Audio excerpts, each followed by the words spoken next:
మేము శాంతియుతంగా చేస్తున్నటువంటి నిరసనల్లో బీజేపీ నాయకులు కొంతమంది కార్యకర్తలు దూరి దీన్ని హింసాత్మకంగా చేశారు. మా తప్పేమీ లేదని ఇప్పుడు అభిజిత్ దీప్కే మీడియా ముందు మాట్లాడుతున్నాడు. మాది ఎప్పుడూ కూడా శాంతియుతమైనటువంటి ధర్నానే, మేము మొదటి నుండి అదే చెప్తున్నామని చెప్తున్నాడు. మళ్ళీ వీళ్ళే పోలీసులు దాడి చేసిన తర్వాత మేము వాళ్ళ మీద దాడి చేశామని చెప్తున్నారు. అంటే ఎక్కడికక్కడే వాళ్ళ ఇష్టం వచ్చినట్లుగా మాట్లాడేస్తారు. ఇప్పుడు బీజేపీ వాళ్ళు దూరారని చెప్పాలి. బీజేపీ వాళ్ళు దూరారని చెప్తే మళ్ళీ వీళ్ళ మీద సింపతి వర్కౌట్ అవుతుంది. ఇక్కడ అందరూ విద్యార్థులే చేస్తున్నప్పుడు మధ్యలో బీజేపీ వాళ్ళు ఎలా దూరుతారు, ఎలా రాళ్ళు దూకుతారు? మరి వీళ్ళ బ్యాగుల్లో దొరికినటువంటి ఆ రాళ్ళ గురించి ఏంటి పరిస్థితి? దాని గురించి ఏం మాట్లాడతాడు అభిజిత్ దీప్కే? ఇంకా చెప్పాలంటే అభిజిత్ దీప్కేని ముందు పెట్టేసి ప్రతిపక్షాలు కూడా చాలా వరకు నాటకాలు ఆడుతున్నాయి. ఇప్పుడు పంజాబ్ నుండి వచ్చినటువంటి కాంగ్రెస్ కార్యకర్తలు, అలాగే ఆ రైతుల పేరుతో వచ్చినటువంటి కార్యకర్తలు, హర్యానా నుండి వచ్చినటువంటి కాంగ్రెస్ కార్యకర్తలు, మరి వాళ్ళ గురించి ఈ అభిజిత్ దీప్కి ఎందుకు మాట్లాడడం?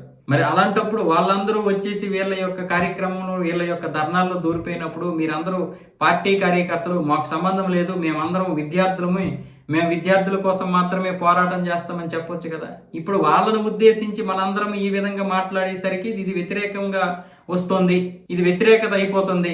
ఇలా మనం ధర్నాలు చేయడము అంటే ఇలా హింసాత్మకంగా చేయడం వల్ల పోలీసులకు మనం ఏ విధంగా అయితే ప్లాన్ ప్రకారం కొట్టామో అవన్నీ కూడా వీడియోల రూపంలో వచ్చేయడం వల్ల మన మీద కూడా వ్యతిరేకత పెరిగిపోతుందని చెప్పి ఈ యొక్క అభిజిత్ దీప్కే కొన్ని ఇన్ఫర్మేషన్లు రావడంతో ఇప్పుడేమొచ్చేసి బీజేపీ కార్యకర్తల మీద తోసేస్తున్నారు. బీజేపీ కార్యకర్తలు ఇందులోకి ఎందుకు వస్తారు అంటే, పోనీ సరే వీళ్ళు వచ్చారు, పోనీ ఏదో దీన్ని తప్పుదోవ పట్టిద్దామని వచ్చారు అనుకుందాం.